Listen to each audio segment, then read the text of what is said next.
सोमनाथ मंदिर अत्यंत प्राचीन व ऐतिहासिक शिव मंदिर का नाम है। यह भारतीय इतिहास तथा हिंदुओं के चुनिंदा और महत्वपूर्ण मंदिरों में से एक है। भारतीय उपमहाद्वीप के पश्चिम में अरब सागर के तट पर स्थित आदि ज्योतिर्लिंग श्री सोमनाथ महादेव मंदिर भारत के 12 ज्योतिर्लिंगों में सर्वप्रथम ज्योतिर्लिंग के रूप में माना व जाना जाता है। गुजरात के सौराष्ट्र क्षेत्र के वेरावल बंदरगाह में स्थित इस मंदिर के बारे में कहा जाता है कि इसका निर्माण स्वयं चंद्रदेव ने किया था, जिसका उल्लेख ऋग्वेद में स्पष्ट है। यह मंदिर हिंदू धर्म के उत्थान और पतन के इतिहास का प्रतीक रहा है। अत्यंत वैभवशाली होने के कारण इतिहास में कई बार इस मंदिर को तोड़ा गया।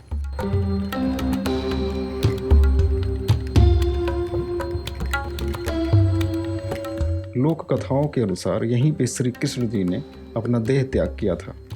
इस कारण इस क्षेत्र का और भी महत्व बढ़ गया।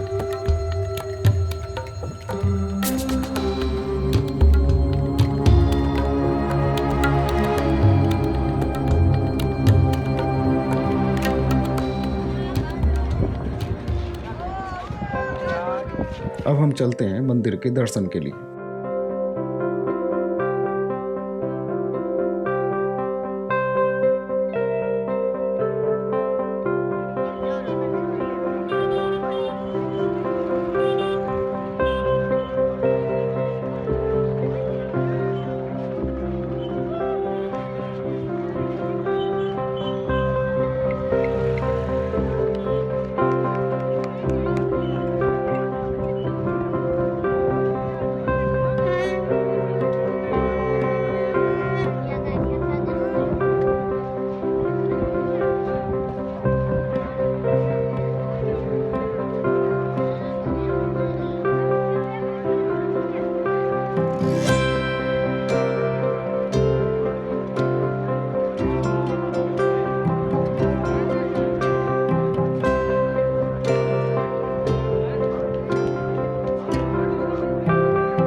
ये मंदिर का मेन गेट है।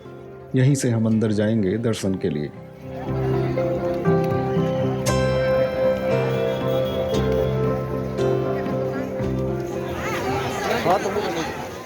गेट से अंदर जाते ही लेफ्ट हैंड साइड पे क्लॉक रूम है, जहां आप अपना सामान रख सकते हैं।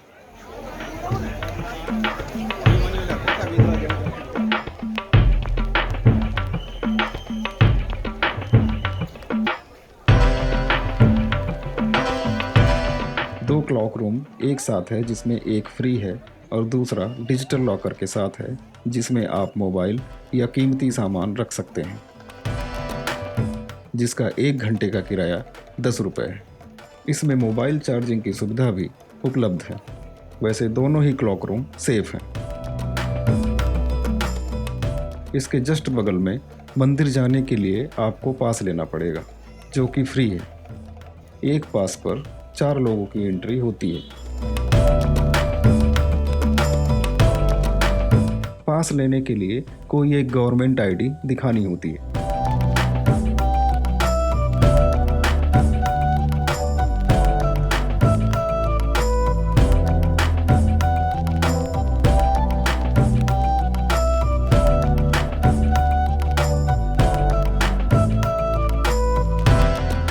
मंदिर के अंदर कुछ भी अलाउड नहीं है, जैसे कि बैग, मोबाइल, चमड़े का belt, ladies purse, gents purse, पानी का बोतल, स्मार्ट वॉच, सब यहीं बाहर क्लॉक रूम में जमा करना होगा।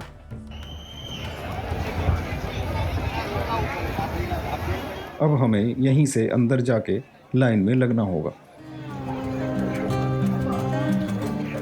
सैटरडे, संडे और मंडे यहाँ भीड़ ज़्यादा होती है।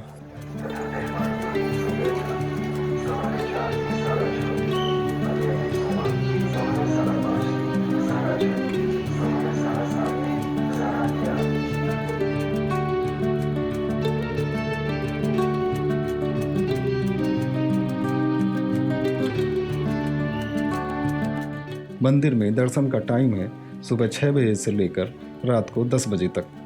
सुबह 7 बजे, दोपहर 12 बजे और शाम 7 बजे आरती का समय होता है और इस दौरान करीब आधे घंटे के लिए मंदिर के कपाट बंद होते हैं, लेकिन बाहर लगे स्क्रीन पर आरती लाइव चलता है। मंदिर में लाइट एंड साउंड शो अभी कोरोना की वजह से बंद है।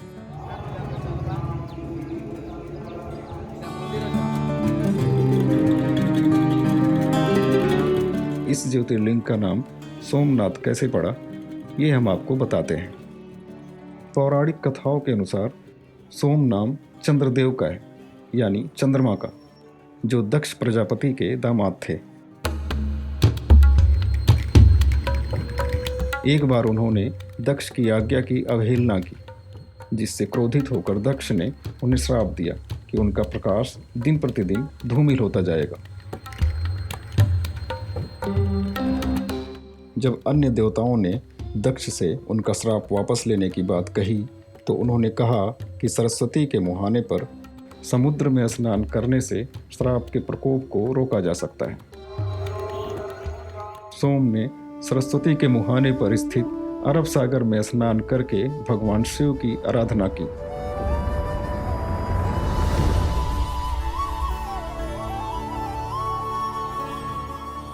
श्राप मुक्त होकर चंद्रदेव ने अन्य देवताओं के साथ मिलकर मृत्युंजय भगवान से प्रार्थना की कि आप माता पार्वती जी के साथ सदा के लिए यहाँ निवास करें।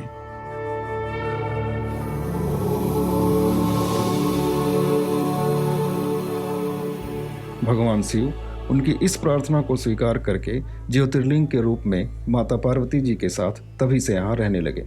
वह सोमनाथ के नाम से प्रसिद्ध हुए।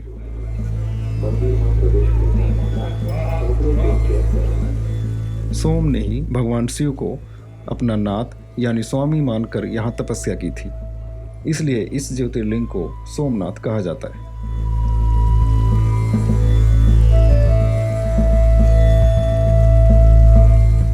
अब हम आपको बताते हैं मंदिर का वो इतिहास जिसमें इसके बार बार बनने और बिगड़ने की कहानी दर्ज है।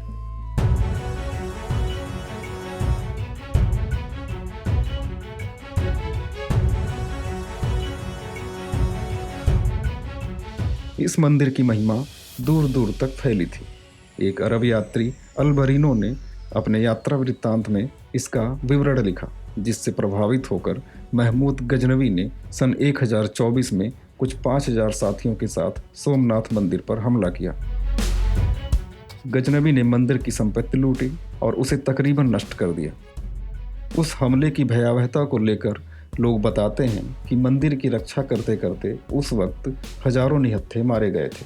इनमें वो लोग थे जो या तो यहाँ पे पूजा कर रहे थे या मंदिर के अंदर दर्शन लाभ ले रहे थे। वो लोग भी थे जो आसपास के गांव में रहते थे और मंदिर की रक्षा के लिए दौड़े थे। हमले के बाद मंदिर का यश कम नहीं हुआ।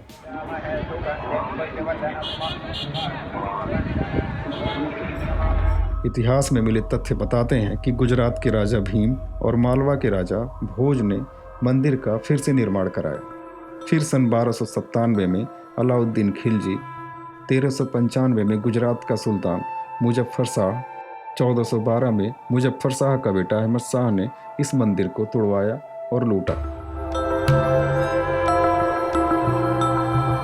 इन हमलों की जैसे एक श्रृंखला ही बन गई थी। मंदिर को मुगल शासक औरंगजेब की क्रूरता का भी सामना करना पड़ा। औरंगजेब के वक्त सोमनाथ मंदिर को 2 बार तोड़ा गया।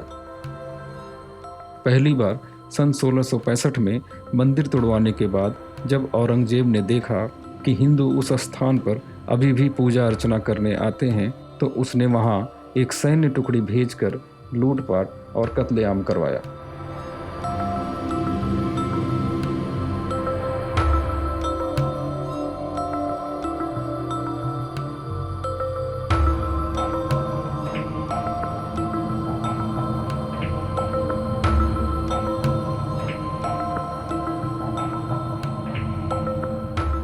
इस समय जो मंदिर आप देख रहे हैं उसे भारत के गृह मंत्री सरदार वल्लभ भाई पटेल ने 1950 में दोबारा बनवाया था।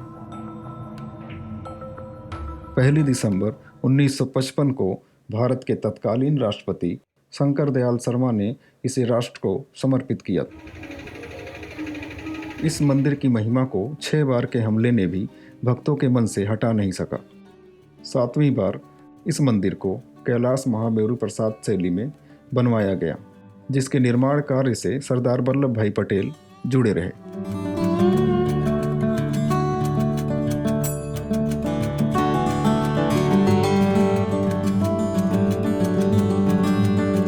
सौराष्ट्र के पूर्व राजा दिग्विजय सिंह ने 8 मई 1950 को मंदिर की आधारशिला रखी थी तथा 11 मई 1951 को भारत के प्रथम राष्ट्रपति डॉक्टर राजेंद्र प्रसाद ने मंदिर में ज्योतिर्लिंग स्थापित किया। नया सोमनाथ मंदिर 1962 में पूरी तरह से बनकर तैयार हो गया था। 1970 में जामनगर की राजमाता ने अपनी पति के स्मृति में उनके नाम से दिग्विजय द्वार बनवाया।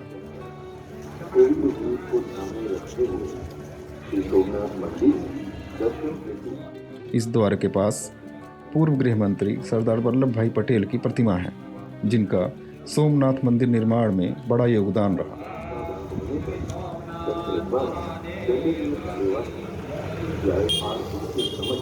कोई भी श्रद्धालु को प्रवेश नहीं दिया जाएगा। मंदिर दर्शन के लिए पास लेना अनिवार्य है। पास लेने के लिए काउंटर पर संपर्क करें। ट्रस्ट की वेबसाइट www.somnath.org से ऑनलाइन दर्शन के बाद प्राप्त कर सकते हैं। मंदिर दर्शन का समय श्रावण सोमवार तथा त्योहारों के दिनों में सुबह 4 से 6:30, अन्य दिनों में सुबह 5:30 से 6:30, सुबह 7:30 से 11:30।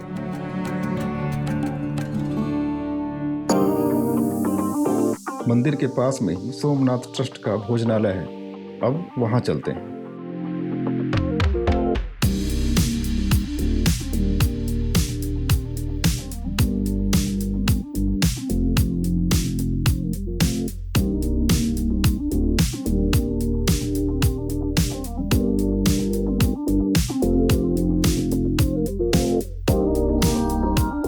यहाँ का खाना अच्छा है और सस्ता भी, मात्र 40 रुपए में अनलिमिटेड थाली।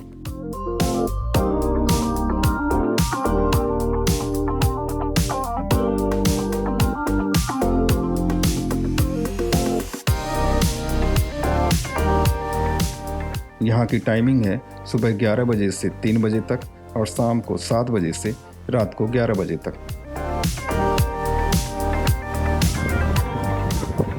मंदिर के मेन गेट के सामने ही एक बड़ा सा टेंट है, जिसमें लोग फ्री में भी रुक सकते हैं।